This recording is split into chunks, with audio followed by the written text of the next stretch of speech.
안녕하세요. 맘띠입니다. 오늘은 2023학년도 성균관대학교 어떻게 입시 전형이 번영이 되었는지 그 점을 말씀드릴까 해서 이렇게 방송으로 찾아뵙게 되었습니다. 성균관대학교는 날이 갈수록 굉장히 핫한 대학교가 되고 있습니다. 정말 많은 학생들을 선호하고 있죠.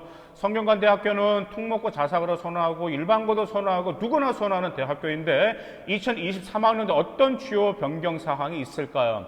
자, 먼저 수능 최저 학력 기준이 변경되었습니다. 그래서 학생부 교과 전형과 논술 우수자 전형에서 수능 최저가 변경이 되었었고, 학생부 교과, 그러니까 학교장 추천 지원 자격, 추천 인원이 확대가 되었다는 점과 정시 모집에서 수능 영역별 반영 비율이 변경되었습니다. 이 점이 현재 주요 변경 사항이에요. 선발 인원은 자, 수시 59.2%, 정시 40.8% 선발하고 있습니다. 자, 근데 수시 59.2%인데 학생부 종합으로 36%를 선발하고 있고요. 학생부 교과는 10.24%, 논술이 9.97, 그 다음 실기가 2.9 그 정도에서 선발해서 수시로 59.2%. 하지만 그 중에서 학생부 종합 전형 비율이 가장 많다라는 점을 기억하실 필요가 있습니다. 그래서 학생부 종합은 총 1,300명을 선발하고 있습니다. 그래서 성균관대학교 같은 경우는 계열 모집과 학과 모집이 있잖아요. 계열 모집에서는 417명, 그 다음에 학과 모집에서는 630명을 지금 선발하고 있습니다. 자, 그 다음에 학생부 교과에서 학교장 추천 전형에 몇 명 선 370명을 370명을 선발해요. 그래서 금방 제가 말씀드렸었죠. 어떤 점 말씀드렸었죠? 자, 학교장 추천 지원 자격이 확대가 되었다는 점. 근데 학생부 100%, 그 다음에 수능 최저가 있다라는 점 기억하실 필요가 있습니다. 자, 그러면 학생부 중 계열 모집에서 가장 많이 뽑죠. 자, 417명을 뽑고 있고 반영 비율은 서류 100%, 서류는 학생부와 자기소개서만 있습니다. 그리고 수능 최저 없고, 그 다음에 이제 그 서류 평가는 어떻게 하게 되냐면 이제 똑같습니다. 계열 모집과 학과 모집 똑같은데 이제 성균관대학교는 우선순위가 있어요. 그 점은 첫 번째 가장 우선은 학업 수호성을 보고요.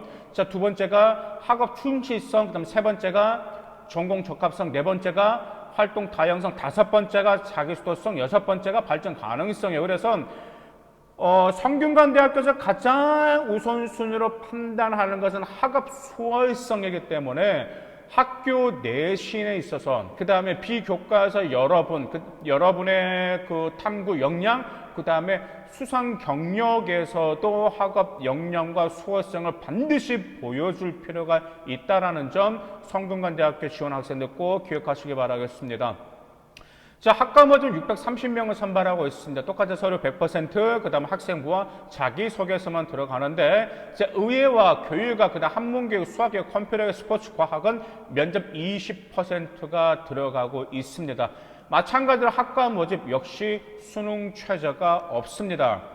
자, 그 다음에 학생부 교과, 자, 학교장 추천 전형 370명이라고 하시잖아요. 자, 반영 비율을 보니까 자, 공통 과목과 일반 선택 과목 있죠. 그건 정량평가입니다. 80%야.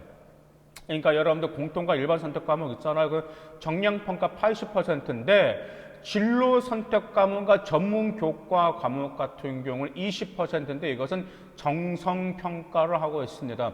정량평가와 정상평가를 여러분들은 좀 명확히 좀 하셔야 되는데 지금 건국대 같은 경우도 지금 학생부 교과에서 진로 선택 과목을 정성평가하겠다고 하였거든요. 왜냐하면 건국대 같은 경우는 2022학년도까지는 진로 선택 과목을 A, B, C로 나눠가지고 정량평가했어요. 그런데 이제부터 정성평가를 하겠다고 해서 성균관대는 당연히 정성평가라는 것은 여러분들의 단지 성취도 A라는 것으로 여러분들 능력을 판단하지 않겠다라는 점이에요.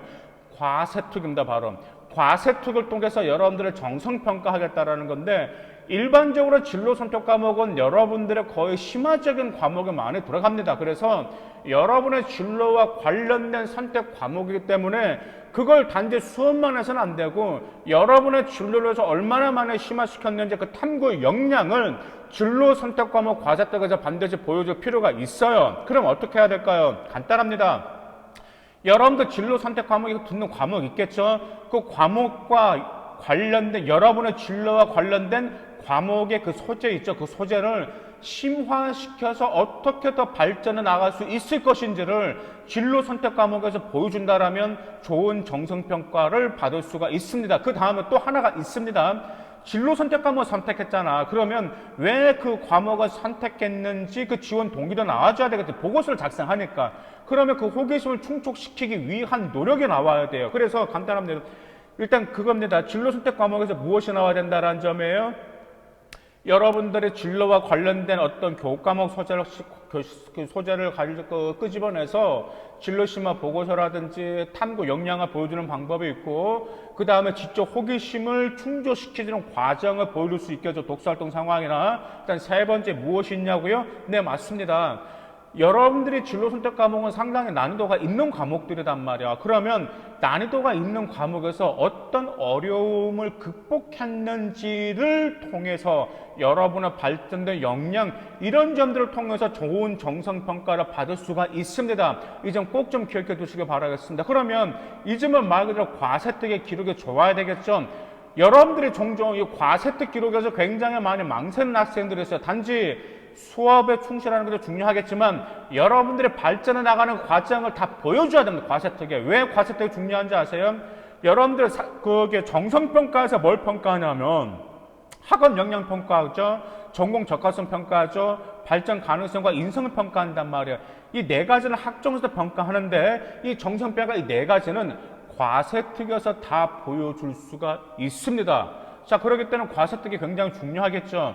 과세특이 어떻게 기록돼야 될지 모른다라면 에듀맘띵 고수들의 교육 정보에 보면 제가 과목별 세분력 특기사항 매뉴얼을 올려놨어요. 그 매뉴얼을 보시면 그 질문 항목들을 보시면 이런 질문들에 해당하는 것만 작성을 해서 그 점을 정리해서 그게 반영이 돼도 그 모든 게 다 반영된다라는 점, 반영되기 때문에 그 에듀맘띵 어플에서 그 과세특 매뉴얼을 꼭 다운 받으셔가지고 활용하시길 바라겠습니다.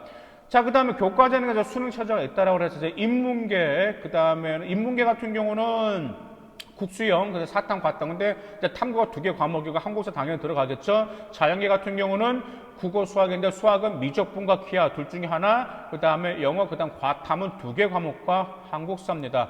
자, 인문계는 이번에 이제 글로벌 융합 학부가 있겠죠. 거기 포함해서 그 다음에 인문과학, 사회과학, 이제 경영 쪽, 사범, 영상학 쪽 같은 경우는 자, 국수형 해가지고요 3합 6등급 이내가 들어가야 된다는 점입니다. 과탐은 2개 과목 중 한 과목이 들어가고요. 자, 근데 여러분들 성균관대에서 가장 좀 빡센 학과가 무슨 학과죠? 무슨 전형에 글로벌이 들어간 건 정말 힘든 거죠. 그래서 보통 이제 성균관대면 글로벌 리더학, 글로벌 경제학, 글로벌 경영학, 그래서 종종 학생들이 이 글로벌이 들어가면 물론 좋긴 좋아요. 자기가 글로벌, 저는 글로벌을 지원하려고 하는 학생들 같은 경우는 내신은 당연히 탑을 유지해야 되겠지만 정말 비교과 확실히 챙기셔야 된다는 점 기억하셔야 됩니다. 그래서 정성평가 그 진로 선택 과목 잘 평가하고, 그 다음에 이제 우리 학종 같은 경우 학종 학생들 같은 경우, 자, 글로벌 리더가 글로벌 경제학, 글로벌 경영학 같은 경우는 자, 3합 5등급 이내, 그래서 그냥 다른 인문계보다 1등급 하나 더 떨어졌다는 점입니다. 자연계 같은 경우는 자연과학 계열, 건축학, 전자, 전기, 공학, 사범대는 자, 3합 6등급이고 소프트웨어학은 3합 5등급입니다. 자, 이제 인문계 같은 경우는 제2 외국어나 한문을 탐구, 영역, 환경 과목으로 자, 대체 가능할 수 있다라는 점 참조하시기 바라겠습니다. 자, 그럼 이제 성균관대학교 정말 서류평가, 서류평가 뭘 평가한다고 했었죠?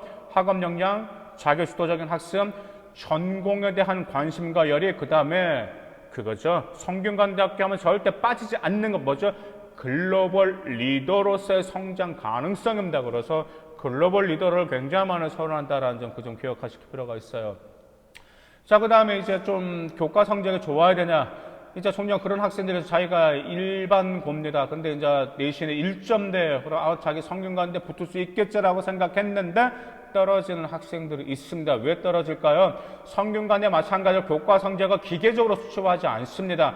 학습 역량에 따른 특징이라든지 전공 분야에 관련해서 학업 이수 능력, 특히 과세특을 꼼꼼히 파악하고 과세특의 여러분의 탐구 역량과 심화 역량, 그 모든 점을 반드시 고3 때까지 보여줄 필요가 있어요. 그래서 종종 내신이 1점대인데 자기가 성균관대 갈 수 있겠지나 성균관대 떨어진 학생들이 왜 떨어졌지라고 하는 학생들 생활 기록부를 보면 너무 그냥 평범합니다. 뭔가 없어. 뭔가 발전된 가능성이 없고 본인의 내신만 좋았지.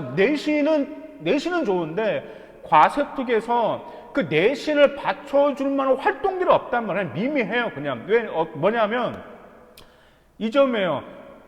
내신이 1등급이면은 당연히 대학교 평가자에서는 이 아이의 과세특이 궁금할까요?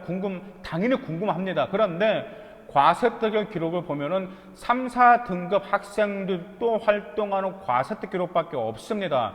그럼 이거 어떻게 해야 되냐고요? 그건 아니죠. 그러면 어떻게 자기가 더 뭘 해서 더 해야 되나?